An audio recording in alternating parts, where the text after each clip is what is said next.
Hi.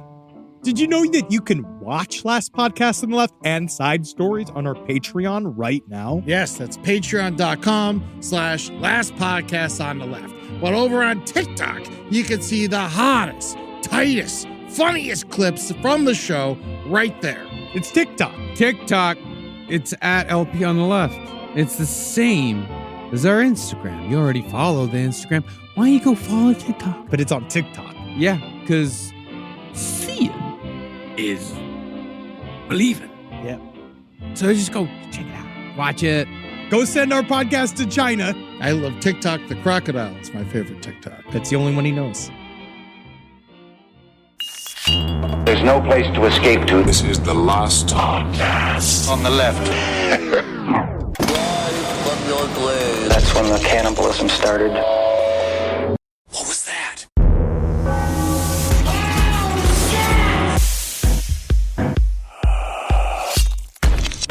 There's a lot of ways we go. Because I feel like that's my dream is that we get like Hellman's mayonnaise. Totally. Like that's what I want. Yeah. I want one big sponsor. But what would that Depends. sponsor be if it was? Are we on yet? Okay. Hi, everybody. We'll start when we start. It's fine. We're just doing levels and stuff like that. But don't worry, it's off the record. What is the sponsor of du jour for you guys? If you were like, we got the call that Hellman's Mayonnaise wants to sponsor Last I'm more Podcast. Boar's Head. Yeah. Boar's Head would be great. sweet. And I'm Miracle Whip. Publix. See, that's divisive. Miracle Whip's already divisive. Did you say Publix? Yeah, Publix grocery store chain. That's I'm a big Publix incredible. fan. Yeah, I once left a script in a grocery cart at a Publix, like a locked secret script, because I was just reading it. They'd printed it for me to read as I was prepping to go do this thing, and I was in Atlanta. And this is, those things are given to you under threat of death. Like, you do not lose this. Yeah. So I'm shopping in a Publix, and I really liked their deli section, the fried chicken, Friday night meal. Oh, they would have Jesus. great sides. Yes. And I was all excited about that. And I got a slice of like rainbow cake from the bakery. Yeah, and I buddy. treated myself to some yummy things I was going to take back to my hotel. And I get back to the hotel and I lay out this really luxurious spread of grocery store fried chicken and mac and cheese, and probably get in my underwear, flip open the laptop, ready for a night of documentaries. And then all of a sudden I go, where's my script? I need to, oh my God. And it's like a top secret, like it's like one of those. And I ran like chariots of freaking fire. Like I ran. I'll never forget the dread in my body, thinking like someone's going to, because it has my name all over it. Oh, yeah. And it's got very crucial like plot details of things that would be like a big problem for me. People will be mad. Because people talk about that. Like the people finding scripts in trash cans and shit. Like they pull it out of and then all of a sudden it's all over the internet. Yeah. Like a cache of Polaroids that I just happened to leave around. Hey, man, you got to bring didn't them. understand that. How else do you sleep? Yeah. If you would have left the script at Winn-Dixie, you'd have nothing to worry about because they can't read. Welcome to Last Podcast on the Left, ladies and gentlemen. My name's Marcus Parks. I'm here with Henry Zabrowski, Ed Larson. Hello. And Henry, would you like to introduce today's guest? Now we have what I'd say. I actually said this the other day. The modern Lon Chaney guy, the genre Lord Prince, right? I thought you said the modern Dick Cheney. No. That's for private. Again, he had a lot of good ideas, and he actually thought about the country. But yeah, that's a good way to start. That just gave me a guest boner. The fact that you introduced me as Lon, like our Lon Chaney. That David is my hero. Dastmalchian. This is David Dastmalchian. Oh, hi. Hey, Hi, guys. I'm so excited. I'm so excited every time I think about the fact that we're friends now, because having been so obsessed with the way that you guys have done what you've done and loved the show for so long, and then the fact that it was Eve's like passion, and she kept being like, Dave, you have to get into Last Podcast. And I was like, I don't, when I'm working or when I'm writing, I put on music. I don't listen to podcasts. I'm not really into the podcasting thing. Years ago. And she's just like, no, David, this is for you. This is great.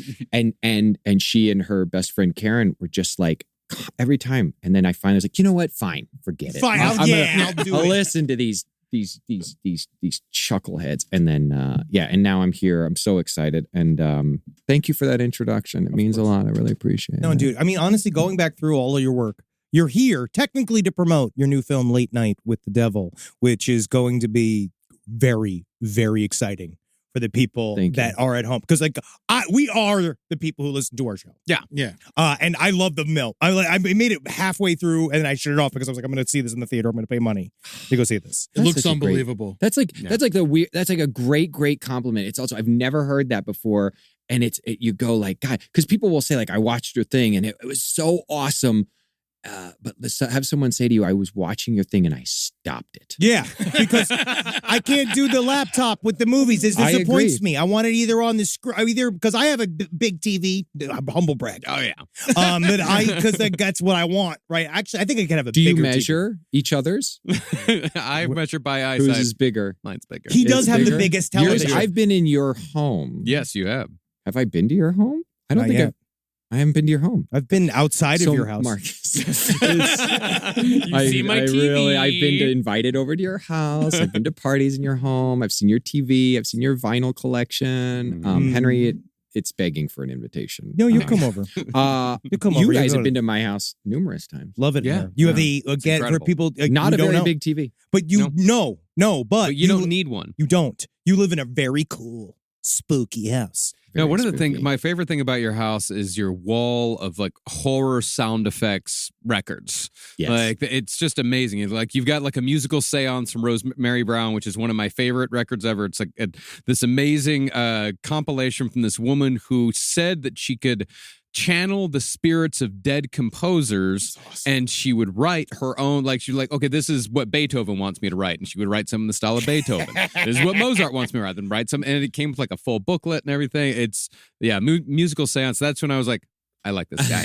I grew up in Kansas, and this is so obsessed with all things horror once I got the bug. But then at our local Montgomery ward, there was this vinyl record with a picture of Dracula on the cover and blood dripping down. And it said like the Monster Mash and Sounds of Halloween or whatever. And I was like, what is this? And I begged and begged and begged and begged. And it was a pretty religious household where like Halloween was not celebrated. I was the one decorating the front yard and pissing off my parents because I made such a big deal out of it. And my father finally relented, which he rarely ever did. And he got me this record. I brought it home. I put it right on the record player. I started listening to it, and it scared me so bad that I was crying. And my mom was furious. My dad, she's like, see, this is what happens. So then she had him take it back, get a refund. And they got me some bubblegum pop Halloween album of, funny, goofy songs. But it's a mummy time. And Frankenstein is there. I also love those. Those are great. Yeah, those are amazing. But I eventually really regretted that. And now it's a lifetime obsession. I collect Halloween vinyl. And I'm so lucky I have the wife partner that I have in Eve, that she would not only like proudly display her nerd ass husband's Halloween record collection, but that she'd frame them and mount them so beautifully. Well, I say that about Natalie, about how like if you weren't in for this whole package, I don't know what you're in here for. Yeah. Is it? I don't know. It's a head scratcher sometimes. Yeah, it is Goth Turtles all the way down. If you get into this home, No, I love those records. You just put them on, and it's just. Yeah. And there was so many variations and hard to find ones. And and a lot of the You got that actors one that I shock love, that's just a bunch of screaming. yeah, Yeah. the actors that I love did a lot of cool shit on the side, or these were great recording studios. It would come that time of year. It was a money thing that they could be like, oh, we're gonna make a cool spooky record, but like, oh my God, Boris Karloff Speaks. Peter Lorre had his own. There was so many great ones. Yeah, Vincent how have Price. you not done this? we got to do this. You need a spooky album. You heard it here first. All right, like we need to I'll do this. produce it. Let's do I'll it. be in I on would this. love to, because it's like a couple scary stories and then like a just sound effects. Yeah, Marcus and like, loves weird noises. That's Yeah, most of yeah. what he listens to. Yeah. What's the spookiest noise? the spookiest sound Yeah, that a person yeah. can hear. As a spooky sound collector. I think it is. There's this one album that really messed me up as a kid, and it was on that same record that I told you guys about. I think it was the moment that it turned for me. And it was a werewolf eating an infant. Awesome. Dude, I think I heard that. Yeah, it's so messed up that they would put that on, and you hear the baby crying and like you hear the crunching of the bones and the flesh, and I was just like, I'm not supposed to be. It's like Werner Herzog, during Grizzly Man. It's like, this is not something that I am supposed to be hearing. This record of this moment needs to be destroyed. Timothy Treadwell is like what I was hearing, and it really messed me up, man. Yes. The suffering of children. Yeah. All right. I think I may have heard that at one point. Well, I'll play it for you because I own it. Yeah, Honestly, that'd be wonderful. Just makes me hungry. And during the Halloween season, it's fun because every night I try to put on a different record with the kids, and they love it. And we'll carve pumpkins or just listen to the old records. It's great. That's great. So that's so wholesome. Yeah. So you came out. You know me. You came out the chasm spooky. Yeah. Yeah. I did. I think I came out the chasm spooky and like inclined towards whatever reasons why. Like, it was always Halloween. It was always even the monsters on Scooby-Doo. It was anytime there was a Halloween episode of anything, I was just like, that was the thing I loved the most and wanted. But that was compounded by being raised in a very religious household. It was a very conservative community where Halloween and anything to do with horror, rock and roll was considered opening yourself up to the dark side. And of course, I'm of a spirit that when you lock a door, the first thing I'm going to do is look for the picks to get in there. And then for me, the big impact was, after schools, rushing home to be watching, cartoons. And they would have these stingers on Fox 41 in Kansas City in the 80s, like at the end of like an episode of Transformers. It would be like, and tune in Friday night for Cremation Mortem's Friday Nightmare at 10 o'clock or 10:30. And so I started like sneaking down and just getting lost in the world of the horror host Cremation Mortem, who then, shows me all the speaking of Hammer films, like all the Hammer stuff and Universal stuff and RKO things and all the weird, obscure B and Z movies that I was just like, And it was that obsession that got you for Late Night with the Devil, right? Yeah. Because the movie, and this is not a joke, this is not a mean thing. It's it's essentially a hyper serious Repossessed. Sure, exactly. Like very it's hyper serious Repossessed. Yeah, It's incredible. Which I love. I love Repossessed. But because you built a host character, like a talk show host character, which is super funny and it feels lived in. Thanks. But it kind of came from this kind of education as a kid with horror hosts. Sure. So the horror host thing, actually, in a more direct way, it's what got me the job, because after my mom passed, I did a lot of reflecting upon like, why have I always been so obsessed with horror? I was thinking that kind of drove my mom crazy. But we did bond a few times. Like I remember once watching Psycho with her. She let me watch that and like holding my hand when I was a kid because I got scared. And then I was thinking about that maternal or paternal or whatever figure that Karen that takes you into the safely across the river, who was the horror host, which for me was Cremation. She was the first, a lot of things for me, like first crush, first impression of this like sexuality that I was really turned on by, this first safe person that would make dumb jokes about, whatever we were watching that night or whatever I was watching, if it didn't matter, she was the safe person for that. So I wrote this article for Fangoria, and Phil Nobile Jr., who is the editor there, had said, if you ever want to write something, let me know. And I was like, I feel like I've got an article that could be interesting. And I told him my pitch, and he was like, go for it. So I wrote this article about horror hosts and that relationship that they can have with us. And then the guys, Colin and Cameron Cairns, who live in Australia and are just horror nerds, cinemaphiles, incredible, really talented, wonderful guys. They read Fangoria and they read that article and they were like, that's the guy we want, which is weird because when you who are listening see this movie, you're going to say, who in the fuck thought Dave Dastmalchian for this role? Because I know I fit into a certain target, I guess, when you think about the kinds of roles maybe that I normally approach or what people think of me as. I as a casting director, producer, would never have thought in looking at this script, you know who we got to get? let's get that Dastmalchian guy on the phone. Yeah, like, we gotta get it. Because you're not. He's charming. Is it an insult to say that you're creepy? I'm creepy. I mean, I am embraced what I have, and I am grateful for it. The way that I like to. I hope this doesn't sound like self whatever. It sounds really gross to compare yourself to people who are legends, but I guess I could say I aspire to heroes like Chris Lee and Vincent Price and Lon Chaney, the ultimate hero to me, because he just disappeared into the roles and genre. I just have my nose will never be lifted to anything in any space that's good storytelling. I would much rather do an incredibly well executed genre piece than a mediocre melodrama. Yeah. Do you know what I mean? Yeah. And I when you're eventually in the Jerry Lee Lewis biopic. That's right. Yes. Or the Tiny Tim biopic. Float that out there. There we go. I just put that out in the universe. That fucking Let's make that happen, guys. You know about his haunting, right? I don't. You know how he died? Yes, yeah. He didn't actually die because the legend is that Tiny Tim died during the performance on stage. Was it at a retirement home? It was at like some sort of like Masonic lodge or something like that. Yeah. Where like it was a bunch of like ladies that wanted to do something nice, booked him.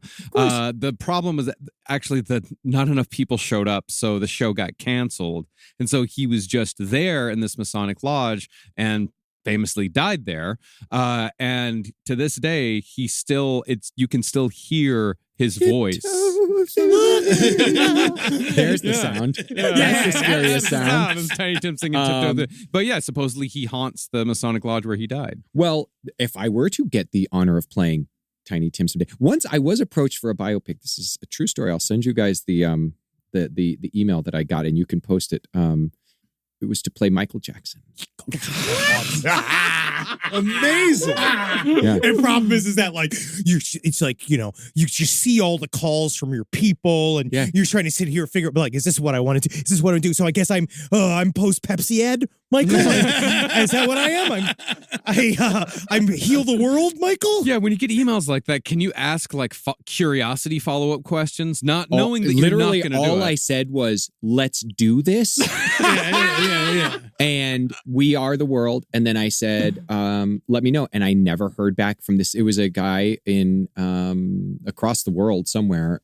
I bet you named Leanne Landry, I think was his name. I don't remember, but I remember getting that email and being so touched. It was probably a DM. I don't even know if it was an email, but it was like a very like formal approach to like, this is really something that we feel strongly that you would do well. But I'm honored. I love the idea. I mean, I'm come from a theater background. And again, I'm raised watching Lon Chaney and other actors that can quote unquote transform whatever that means, because you're still bringing a lot of yourself and who you are as a person into each role that you're playing. And you're trying to bring all of your history and your dynamics physically and vocally.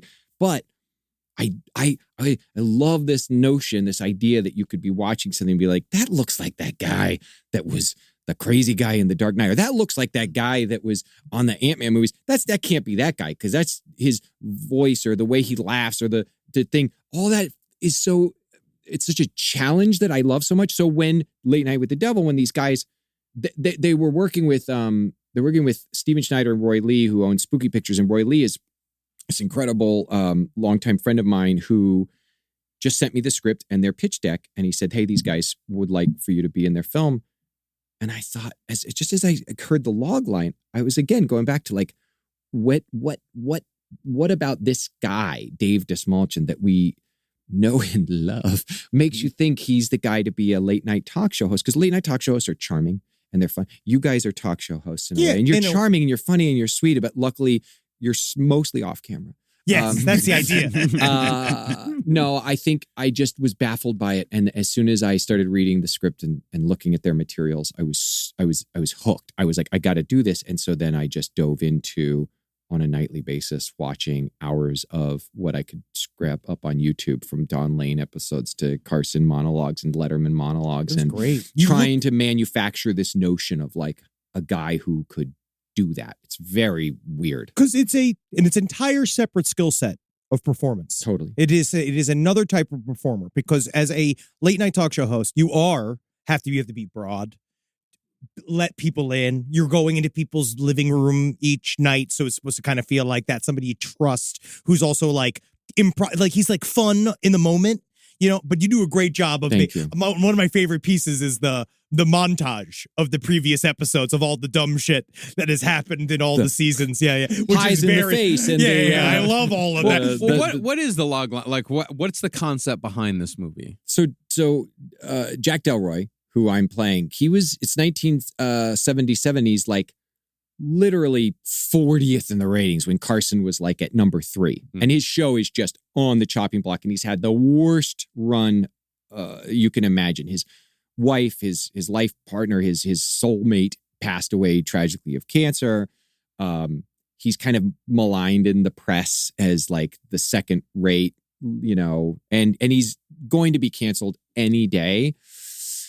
And so I don't know what that's like. Canceled in the 70s is like a whole nother thing. Yeah, it's a different kind of canceling. Different kind of canceling. He's coming up on, it's Halloween night. He knows that call is coming any second, and so it's sweeps week. It's sweeps week, and so he needs a win. He needs the ratings to just skyrocket.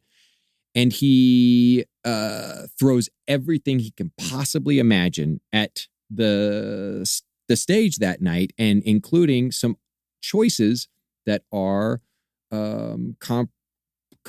compromising to maybe his ethical compass, and compromising to what we would deem as like maybe I guess ethical as opposed to moral, but like definitely some real questionable choices of what he's willing to put up there to try and get those eyeballs. And things go far more well than he could have ever imagined as far as trying to create a night of shock television. And what is so wonderful about the way the script is constructed, and I hope people enjoy this as they fall into the mystery of it all, is under the immense pressure and the kind of fracturing of the nervous breakdown that he's having, coupled with his alcoholism, his perception just of ultimate reality is starting to become untethered. And you're watching the show happen in real time. So it's a 90-minute movie. Yeah, it's because it's found just footage. It's just like you're watching an episode of the show.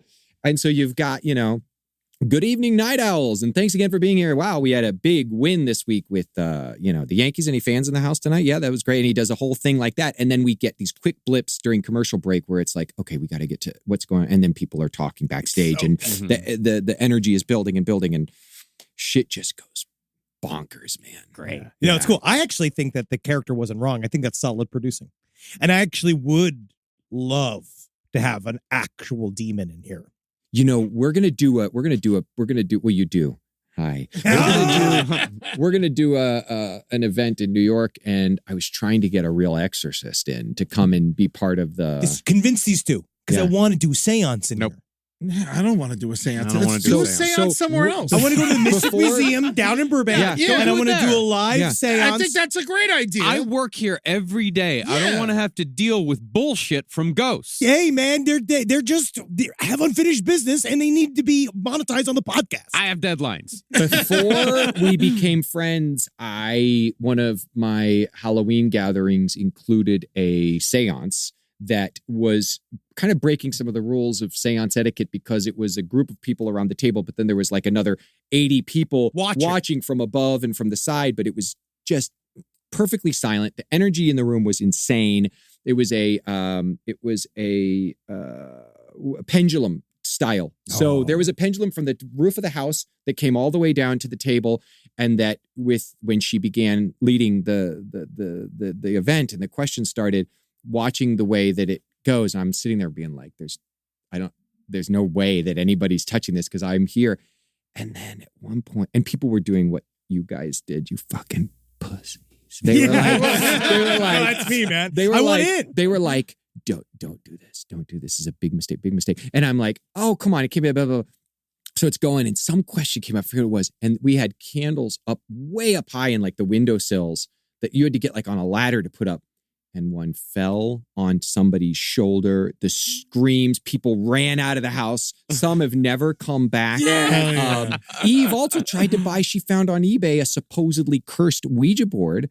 And that was the one where I did put my foot down a little bit. I was like, I feel like if it's already been deemed cursed? Like, what does that mean? Why would we want to buy that? I got good advice. Storage unit. Yeah, it is already there. It's like that. My favorite show as a kid, which was Friday the 13th, the series, where you've got the like locked vault where Uncle Jack kept all of the cursed items from his curiosity shop. That's what I want to. I'll get a storage unit, but it's in Glendale. And then when I die, no one will know about it, and they're going to do that like what's it called where they break Storage Wars. Storage Wars. And then it ruins your life. Yeah, that's another movie, man. That is literally another film. I love that. That is such a good show. Haunted Storage Wars is amazing. Haunted Storage Wars. It's an unscripted series that we didn't know we needed. That's incredible. I got a good advice on how to handle cursed objects that I could give you off air. That they talk about, like, because that's my goal. That's like one of the things I'd like to move towards is getting some, because we're supposed to get some in the mail, but it's at the P.O. box. You would never be serious enough to do a seance. I know you, because throughout the years, so many times Henry's always like,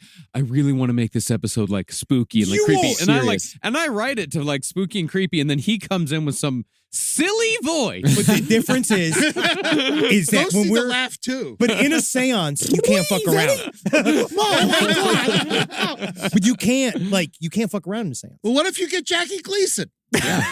He was very serious about aliens. He was very serious about aliens. He was. Yeah, I feel like I could talk with him about that. What am I? I'm reading something. I was going to ask you guys, have you read American Cosmic yet?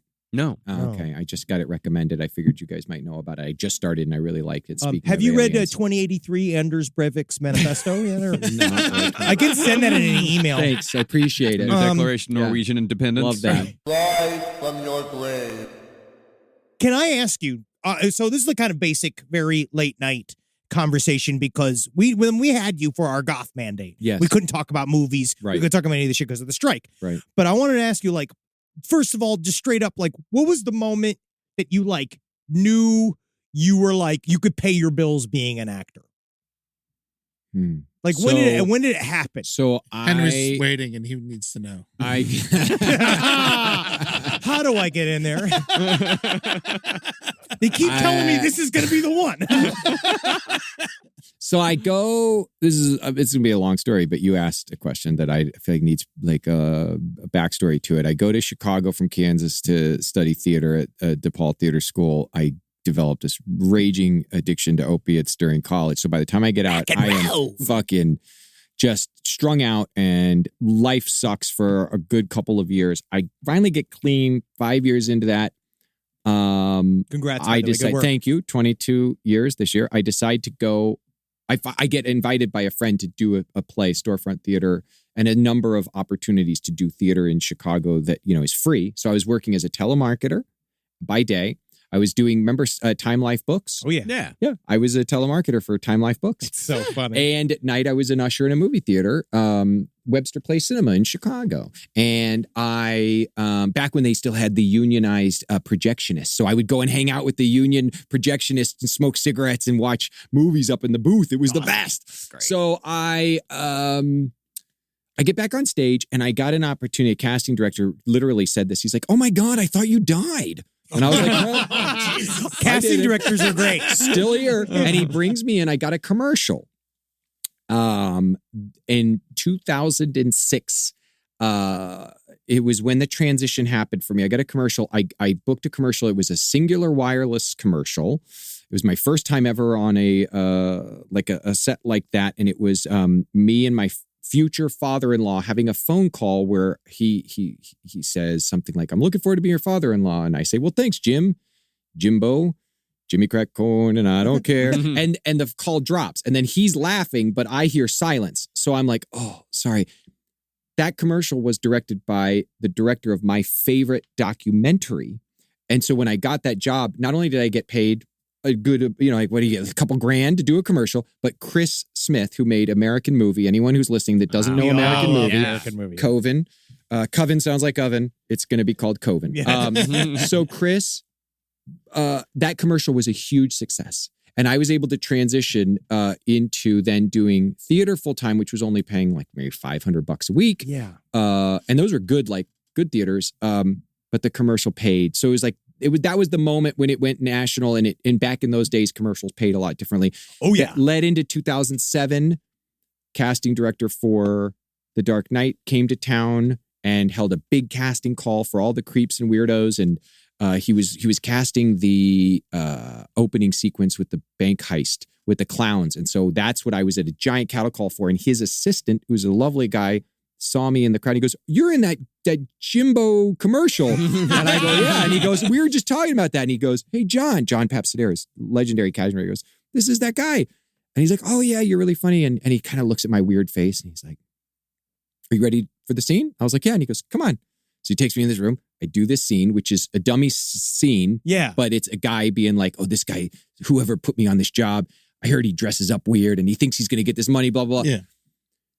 And he was like, it was that moment, man, that like all actors dream of, that lottery moment when like the ball landed on the number that I called. Like it was my lifelong collecting comic books, dreaming of cinema, being such a fan and hoping and praying that someday I'd be able to go chase that dream. And he says to me, "You're really good." And he's like, "This is really good. Do me a favor. Go home tonight. Take all this shit you're doing. It's great, but you got to put it here." Yeah. And I'm pointing to my eyes for those who are listening. He says, "Put it here." And that note made sense to me. Because that's film acting is like, it's like, it's just taking all that energy and like. It's a magnifying glass. Yeah. And I'm coming from the stage, Yeah. So then I came from years of being like, great, a little smaller. Yeah. So I went home and I did that. I tried to figure out what that meant. The shaking of the leg and the twitch with the thing and all this. How do I put that in my eyes? Came back the next day, just me. And there's Christopher Nolan sitting in a small room and he's got a little handheld camcorder, and that happened.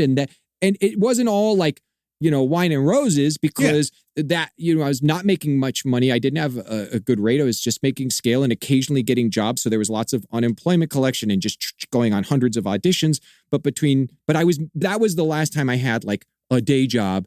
And I transitioned into then being a full-time actor. Although I would say years like 2010, 2011, 2012, if I was, there was years that I made $27,000 one year, $33,000 one year. Yeah, it's weird. It's wild. But when you do stuff like, so do you feel like it's a thing of fate almost? Yes. That you ended up as like a genre I feel like it's a confluence of a lot of things. Do we gravitate towards the stuff that razzes our berries? Certainly. Do we move towards energetically and passionately the things that really inspire us? Were there times when I probably wasn't able to connect with material that I was auditioning for that wasn't stuff that spoke to me in a way that I could connect to stuff that did speak to me? And maybe a lifetime of studying and reading comic books and watching horror and sci-fi movies helped me understand that for me personally, the approach to genre was no different than it would be if I was doing Tennessee Williams or Shakespeare. Yeah. I would just give 100% in a way that you could get lost in the thing. So I think, but the fate, there's that thing. Like I know so many actors, and I'm not being humble. It's just, I know so many actors who just are more versatile, more can repeat emotional states of being, more have the capacity to do work that is far superior than my own. Sure. So why did I happen to be at that place on that day? Why did that all stuff come together? Who fucking knows, man? Yeah. It's a total head scratcher. I just try to be. Well, you were ready for the moment. Definitely was ready for the moment. If there's a character that I would be like, okay, yeah, give me 5. I can do this. If you said like he's a Joker's henchman, I'm gonna do it. Yeah, in a boss. way that I think is. I'm like, yeah, let's get the bet, boss. Yeah, that's my version. Did you love the show? like the thought that when each villain had like his entire team had the matching outfits. Yeah. Let's get him, boss. Yeah. Let's take the bet down. But did you have any FaceTime with Heath Ledger? Oh yeah, a lot. In fact, I worked on The Dark Knight. I did 3 or 4 days in Chicago. There's the big parade sequence. Yeah. That was a huge sequence. There's thousands of extras and tons of actors. My first day on a film set, you got to understand this. My first day on a film set, I have been told that they also gave dummy sides for the actual production. So I went to an office, signed away, whatever, got these sides that said, there he is, let's get him. I thought I was a driver in a truck. So I practiced for a week before. Every time I get in my car, I'd be like, there he is. Let's get him. There he is. Let's get him. Like that was the lines that I was ready to do. I show up, do my fitting the night before shooting, and I'm in a cop uniform with a big bullet hole in the leg. And I was like, why am I in a police uniform? And they're like, he's very secretive. You'll see. And I It's like, how do I prepare though? on the day of work? And it says, and one of the producers comes to my trailer, gives me the sides for the day. And he says, so this is actually the scene we're doing. You have been with the Joker, pretending to be policeman. And then you're doing, shooting at the mayor, trying to kill the mayor. And you get shot in the leg, and then you're going to be kidnapped. The first thing we shot was me in the back of the ambulance with Harvey Dent, Aaron Eckhart. And I looked at the scene, and it says, he's asking me questions. It says, all it says about the thug is like an intimidating thug. Yeah. The thug smirks.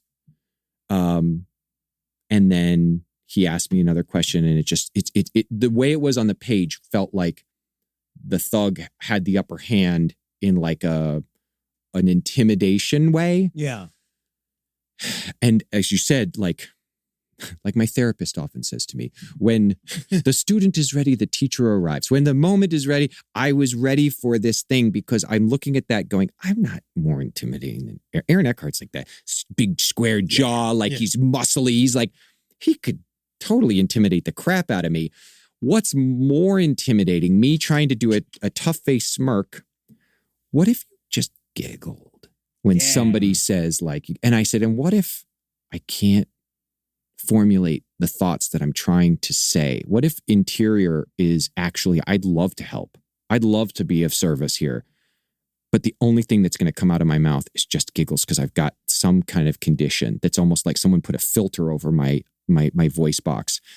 And how terrifying would that be? Because you're working for the Joker. Yeah. And so that has to be a part of the interview process of working for the Joker, is that you would have to be you have a good giggle. You have to be a creepy guy. You have to be fairly intimidating without necessarily, because he's not a big guy. The Joker's he's asymmetrical. Oh God, it's such so that's what I did, and luckily liked it, and then it just went from there, and I was so. But was Heath in character the entire time? Heath was not in a character. He was so sweet. So I went in hair and makeup. My first day on a film set, I walk in hair and makeup. Heath Ledger's at the far end. He's playing. They were. I don't know if they were taking turns DJing or what, but he was playing this really cool music, which I didn't know, and I'm a big music guy, so I was fascinated by who is this that he's listening to. Next to him is Christian Bale. Next to him is Gary Oldman. Next to him is I can Aaron. feel the vomit rising to my throat. Next to him is Aaron Eckhart, then me, then Maggie Gyllenhaal, and then Nestor Carbonell. All in this long-ass hair and makeup trailer. Peter Rob King is overseeing and coming and doing touches up. Peter Rob King is the legendary makeup designer and artist who did Legend and Alien and Temple of Doom and all these movies. And Heath totally welcome, shakes my hand, very nice. Chris, everybody was so cool, but with Heath in particular, because we had more time together, I haven't held guns since I was a kid. I always really didn't like guns. I grew up around guns where I lived as a kid, but they just never were my thing. But I'm having to do this rifle work, and I felt intimidated, nervous that I had to do all this stuff. And he took all this time to show me what he had learned about how to make stuff look cool when you're working with the guns. We talked about music. I was able to say, have you gotten to see any cool shows? And I think he was sneaking around and going to some of the cooler venues, probably under a cap and whatever, sunglasses. And the band he was listening to was this is 2007. I'd never heard of Animal Collective, who I now love. And he turned me on to Animal Collective and Panda Bear. And we talked about, I said, he said he was talking about his kid, and he asked if I had any, and I said, "Oh man, I don't think I could do that." And he said some really nice stuff to me, you'll always think that, and then I feel like you'd actually be pretty good at it, and I think when it happens, it'll be. And here's the thing about an actor like Heath Ledger, that I want to be around people like that every time I go to work, because you got two schools of thought. You got one actor here on set who's pacing around, who is taking a deep breath and jumping up and down and getting in character and yelling at people. And I'm the Batman. Bale was actually really. You're the Batman. No, Christian. Don't let him tell you different. He used to come to work by grappling hook. No, Bale was super chill. Actually, he wasn't like that. But I've been around those actors. Do you know what I mean? Like you've been around those guys who are just You're like, Jeremy Strongs of the world. oh my God, it's exhausting. They're pain in the butt. All of the energy is sucked into them and their needs and their process. And you've got gaffers trying to work on some light shit, and these guys are, I'm ready. It's now. I'm in my zone. I'm ready to fuck. Yeah. It's hard. So Heath is talking to me about, music and bands and like his voice, his dialect, it's Australian, dialect. And he's talking, and then they're like, oh, Heath, we're ready. And then he's like, oh, I gotta go. And he's like, just turning a little knob in his brain, his little masterful genius brain of being that caliber of an artist that he could then go and become this thing, this entity, this thing that transcended just like a movie villain. It wasn't just it embodied something that just tapped into everybody that saw that freaking movie. It did something to all of us. And I was just watching in awe. And then I thought about it because I remember when he got, this was the best moment I had with him actually. Remember when I heard that he got cast in the role, and I honestly was like, what? Well, we all know. So I said to him, I think this is why he liked me. First thing I said, we meet, he's very nice, very soft-spoken. He's not outgoing by any means, but he was definitely warm and kind. And I said, how's it going? Are you having fun? And he said, I'm having the most fun. I'm having the best time. And I said, I got to be honest, when I heard you got this role, I thought it was a terrible idea. And he goes, me too. And he and I remember thinking like, wait, the Knight's Tale guy is gonna be the handsome like, 10 things I hate about you. But then you go back and you watch 10 Things I Hate About You. You watch Brokeback. You watch Monsters Ball, and you're like, he was like our Brando, our James Dean. I even said that when I left. I went home and to my ex, I said something to the effect of, I feel like I just spent a week with James Dean. Yeah. There's somebody that just, he had 2 scoops of it, whatever it is. Yeah. I just love that him just like full Joker makeup. He's like, Animal Collective's like unbelievable. It's fucking great. All right. Live from your grave. This is more Chris Farley show elements. Sure. I'm gonna add more. That was cool. That's cool. You did that. Remember when you? So you've worked with some of the hottest names, right? I just learned hottest names in the biz. Unfortunately, I think the worm's eye is going to need to turn to Dune. Yeah, please. Just quick, because how much you love Dune.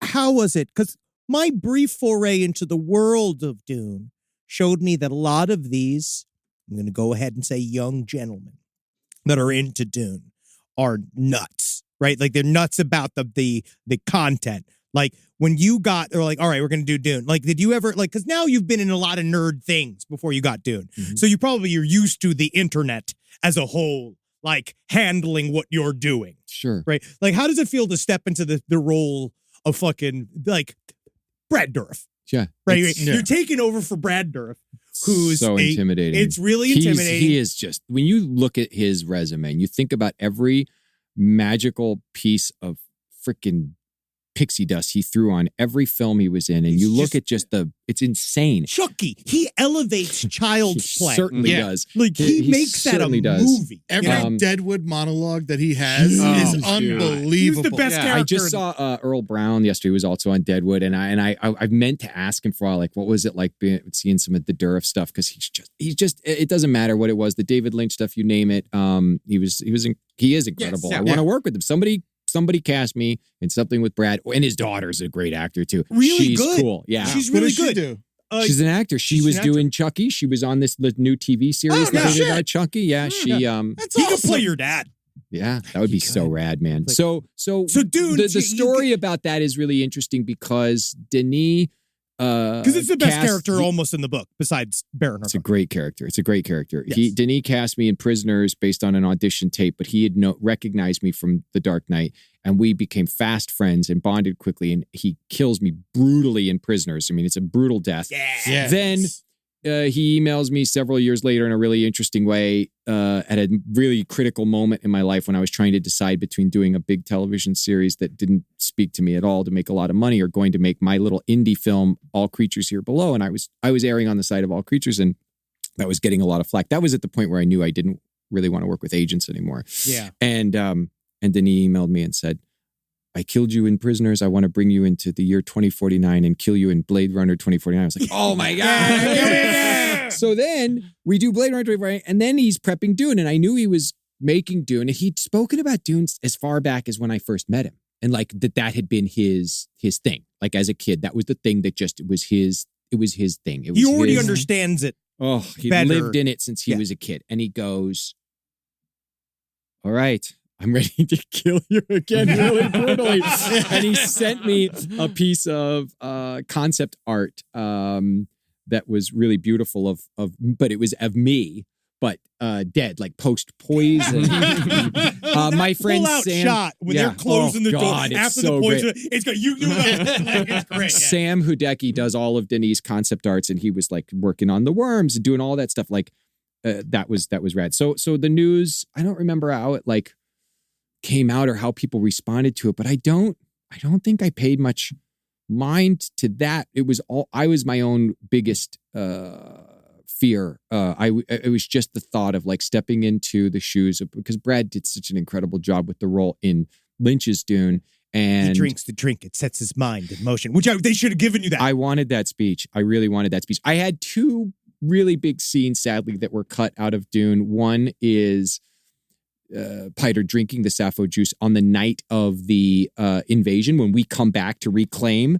And so what's happening is all of Iraq, like the palace is just being fucking carpet bombed, and all of the Atreides are getting slaughtered by the beast. And I'm standing on this like precipice looking out at all of it, just sipping my Sappho, and I've got Thufir Hawat bound and like on his knees in front of me, and I got to give this long, luscious monologue about playing chess and why I'm always 6 steps ahead of you, and I would have won. And sadly, when we were doing reshoots, Denis said to me, he's like, David, you were so great. That scene was so beautiful, but like it just stopped the pace of this invasion. He's like, there's this huge action happening, and all of a sudden it stops. So he's like, I gotta cut it. And the other thing that got cut, which was not in the book, it was a scene that Denis was just playing with, just creatively, but I think it would have been really fun. I wish it had made it, is that he gave me this like torture organ where I'm playing this like torture organ, and you can't see who it is that I'm torturing, but then the beast comes up and he's like, stop wasting time with all this stupid games that you play. And I'm like, you don't understand what I'm doing, because what it ultimately was that I was doing is I had Yue's wife. Yes, that and was I the am connection. torturing her, but with some kind of, but what was Is so it like genius, the opposite of the orgasm organ in the opposite, Barbarella? Exactly. The exact opposite. So yeah, man, that was a dream come true. And now part 2 comes out. I'm going to go see it next week, and I'm Got my dying tickets. to, I'm so, Are you going to shave your eyebrows off for again, the, I'll do it. I'll do it. Yeah. They're actually held on by magnets. Yeah. You actually can't see. It's for ready removal for film. These caterpillars? Are you kidding me? There's no magnet strong enough, man. the magic. Like, what is that actor who was in American Beauty that played the guy that's banging Annette Bening? He's the real estate guy. I love that actor. I feel like he and I have the most pronounced eyebrows in all of entertainment. It's what pays the money. Peter Gallagher. Thank you. Yes. Peter Gallagher. And you're Not to be confused with Gallagher. Gallagher. Gallagher. It's actually 2 names. Anything else? Because I want to make sure, because we're going to get you out of here soon, but I can't let Don't you you leave. dare. I mean, I do want to ask you, Please. David Lynch. Just Okay, so talk on him. here's the story. This is my I love this story. we're obsessed with love him. this I love story. him. Yeah. I love this story. We're obsessed with David Lynch. We're obsessed with Twin Peaks. Twin Peaks I is know. my only you should fandom. Be. If you're not obsessed with Twin Peaks, there's something wrong with you. Yeah. I came to, so I'd done The Dark Knight. I had this history in the theater and my obsessions with the things that I get obsessed about. And I come to Los Angeles in 2010. I went to New York briefly, met Eve in New York. We moved out to LA in 2010. And I took on this because no one would sign me. I was like, I've been in a movie. I couldn't get an agent. I couldn't get a manager. I was just going to workshops where you pay $25 or $40 to get to do scenes in front of a casting director usually. And I would wake up every day because I was still had enough from the commercials to like keep myself afloat. And I was submitting myself through Actors Access to all these things. And I put these goals up on like a poster board of stuff I've got to do this week. And how do I keep myself motivated? Making a lot of short films with my friend Colin, who went on to direct Animals and All Creatures Here Below and is now making all kinds of stuff. But like I had 3, I said, you got it. Goals to me have always worked this way. It's like I have the life goals, then I have the annual goals, and then I have the like what's going on month to month, week to week, and sometimes even day to day, right? It's just how I run business. For as a creative, trying to make it in creative business, because it's like, practical, you kind of break it down to a bunch of practical steps. And then what's the big dream? And I would wake up some days and be like, there's nothing for me to submit for here. There's nothing good happening here. And how am I going to do it? So what can I, if I ever am at a loss, look at those 3 big life goals and go, what could I do today to just get myself closer? Read a book about it, do da-da-da-da. So the 3 life goals were, 1, work with the Muppets. Yes. It's still a goal of mine. I saw the Muppet movie as a kid in the theater and it changed my life. I remember Sweetums running through the screen at the end and thinking he was in the space with us. That's the first song I ever sang on a stage was the Rainbow Connection in kindergarten. Changed my life. What a creepy child. Yeah. It totally taught me comic timing. It's a brilliant movie. It's a masterpiece. Next to 2001, those are my 2, like if I said, this is magic of what movies can do to show my kids. And then James Bond villain. Yeah. So that's up there. And then in the middle was to work with David Lynch. That was one of the goals. So every time I'd be looking at the things and going, what am I doing? So here's these Actors Access submissions where for those listening who don't know what that means, it's just you're an actor and you're paying usually a fee to be able to submit yourself to be considered to possibly get a chance to audition for something that doesn't even probably pay anything. Yeah. That's the joy of being an actor. So I saw this breakdown, and every time there would come one, I would just do the diligence of going, okay, well, if there's a casting director, quote unquote, attached, I could at least do the research and see if that person maybe has connections somewhere, has worked on anything. And there was a USC short film. I can't remember what it was about, or what the title was, but I did like the due diligence, and I would cross-reference things, and I see that one of the casting director is a woman named Krista Huzar, who, when I Googled her, I saw that she worked for Joanna Ray, who is David Lynch's casting director. This is extremely good advice, guys. I want you to remember that if you are trying to make it, this is how you do. And I go, oh my God. And I submit myself for this thing and I get to go audition for it. Now, the script that I was sent, I couldn't understand really what I was doing in it, and it didn't necessarily connect with me, but it was cool. It was a weird, very arty script. So I really prepared the fuck out of it. I mean, I came ready and I went in, and I gave it all I had, and the director, who's a USC student. This is for a student film, by the way. There was no pay. You were going to get credit and a DVD of the short film. Yeah. And I did some adjustments, and then I thanked Krista, and I knew her from where I'd gone to the audition, what her office was. So I sent a postcard saying, like, thank you so much. I'm a massive fan of Lynch, so I just know how honored I was to get a chance to even show you anything. Blah blah blah. Blah. Years go by. I'm continuing to hone my craft and do work on projects and blah blah blah. And in 2016, I was in Chicago doing a short stint on a play, and I get a call that I was going to get an audition for a top secret thing for Showtime. And they wouldn't tell me anything about it. And I went to go back to LA, and I go to like the Deep Valley to this office and sign like all these NDAs. And there's all these famous actors coming in and out of this audition room. It's like, is this where we suck the dick to get in the Bohemian Grove? Speaking of Bohemian Grove, just you wait till late night with the devil. Yeah. I want every time we say it too, we have to say late night with the devil. The devil? The trailer is incredible because they find that perfect that 70s. Guy's voice is so perfect 70s, and they put the perfect crackle on it. So I go in this room, and there is Joanna Ray in all of her glory, this incredible casting director, and there's a camcorder and a couch, and I'm like, she goes, and she sits me down. There's no copy. There's no audition sides. She goes, tell us what you did this morning. And I go, okay, well, I woke up with my kid and we watched the Muppet Show. This is a true story. We watched the Muppet Show. It was we watched the Alice Cooper and the Vincent Price episodes because I love the spooky stuff. And we talked about that a little bit and asked me a couple other questions and then turns off. And I know at this point that is the process for David Lynch's auditions. He doesn't do scripted sides. He does conversational stuff. He just wants to see you. Yeah. So she ends and she goes, that was great. And she goes, do you know why you're here? And I go, this isn't the David Lynch, like Twin Peaks thing, is it? She goes, yes, it is. But do you know why you're here? And I was like, I don't. And she's like, and sitting like in the corner is this woman with a little pack of her like her acting, names that she remembers. It's Krista Huzar, who had been the assistant and who had been at that casting, who remembered me. That is how it and works. Brought me in for this.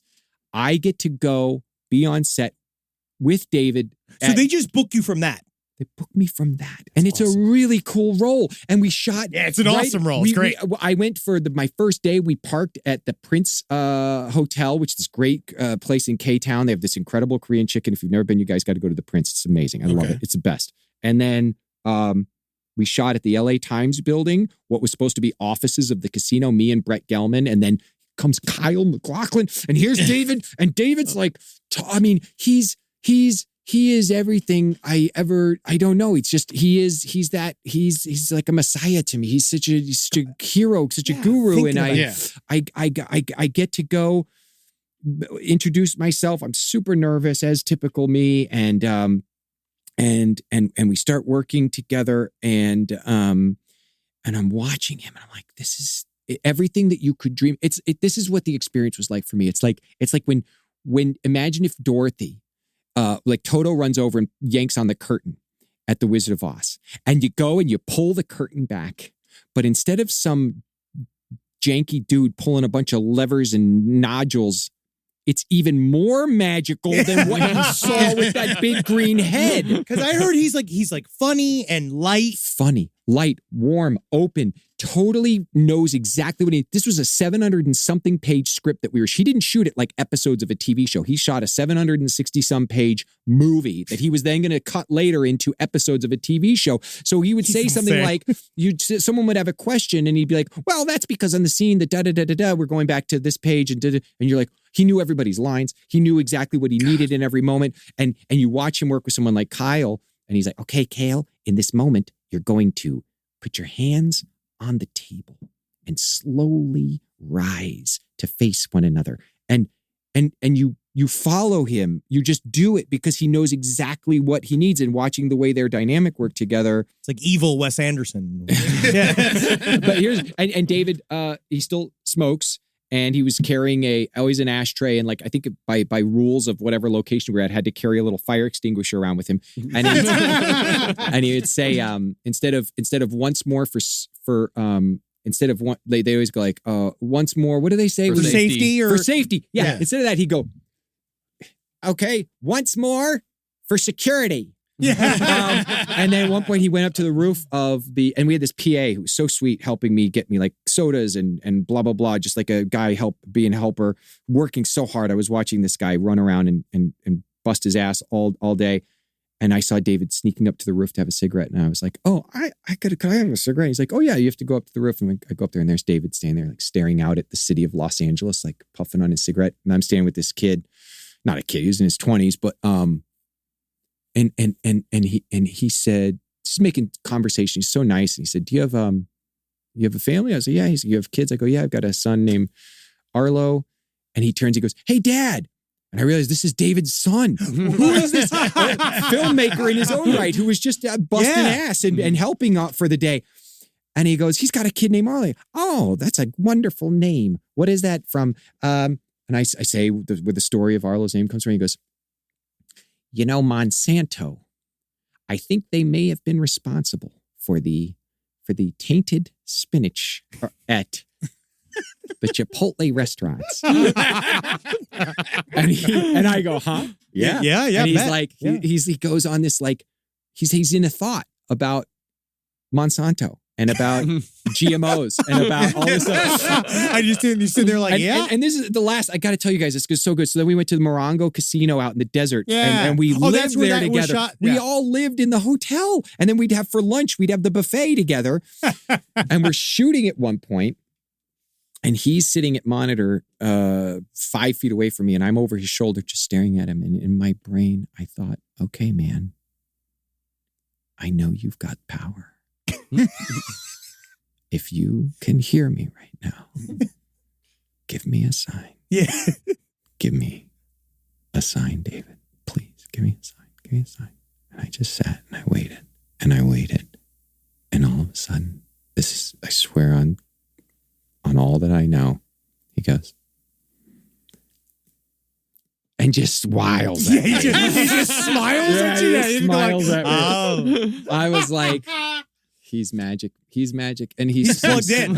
He's deeply plugged in. We all should be. His work with meditation and the subconscious and getting into do you do TM? Who we are and being present. I don't do TM. I've begun a meditation journey though. My friend Steve Agee does TM, and he would like. I think I might try it. But what I'm getting out of my wife Natalie does TM. She meditation right now has been immensely helpful for me in working on just a lot of the stuff that I'm kind of going through and working through, like psychologically and therapy stuff. Oh, and it's really helpful. You ever do autoerotic asphyxiation? Well, there's another David. That really centers me. The carotene. I was always afraid of participating in that activity because I'm not a guy to say no to anything. I was just like, there's that terrifying reality that you're going to be performing an interview with the police and they're like, she said, please choke. She begged me to choke him. Yeah, I mean, you're in an SVU episode. Okay, hands behind your back, sir. Yeah. I'm an actor. We got an actor here. Oh, they know. They're the first ones that call TMZ. Are you kidding me? No, man, they get a tip fee for that. No, yeah, that's why I always put a plastic bag over my head before we begin, just to kind of get me in the headset, the mindset of doing the show. Oxygen is everything. I am so happy. This has been awesome. It's been great. Thank you so much for coming out. Oh, I want to keep doing it again. I want to. Thank you for letting us ask all the corny questions that we can't ask you, like when we're just hanging out. That was so. And last time it was pretty fun, you guys. We had a great response to the goth. Like Lee and I getting to talk about our comic book and all that nerdness was so fun. But I was sad that we couldn't talk about all the other stuff, like the Dune of it all or the other movies of it all. Yes. And because I know they're listening, a big shout out and thanks to Eve and Karen for always turning me on to you guys. And now I'm so turned on. Oh, thank you. So Late Night with the Devil. When is the official premiere night? March 22nd in cinemas near you. Be the first person. Don't scream too loud for Late Night with the Devil. It's gonna be good. It's gonna freak people out. And I love, we love the Devil. It's fun. It's a fun movie too. And then the stuff that it draws from and the reality behind it is it's disturbing. So it's right up your alley. Yeah, it's awesome. I'm excited for the sequel, The Morning Show with the Devil. Yeah, I mean, we already have one. Joe Scarborough. What's that weekend? It's the Sunday morning with the Devil. Yeah. It's like the McLaughlin group. Church sucks, right?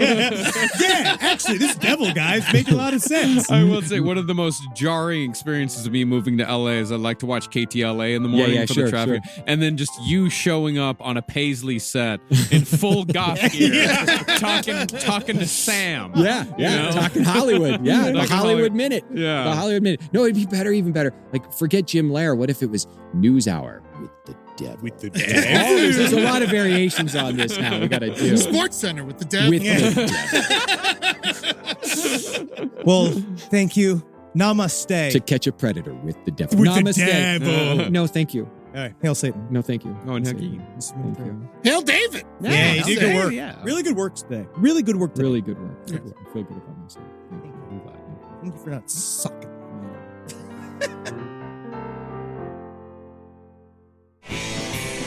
This show is made possible by listeners like you. Thanks to our ad sponsors, you can support our shows by supporting them.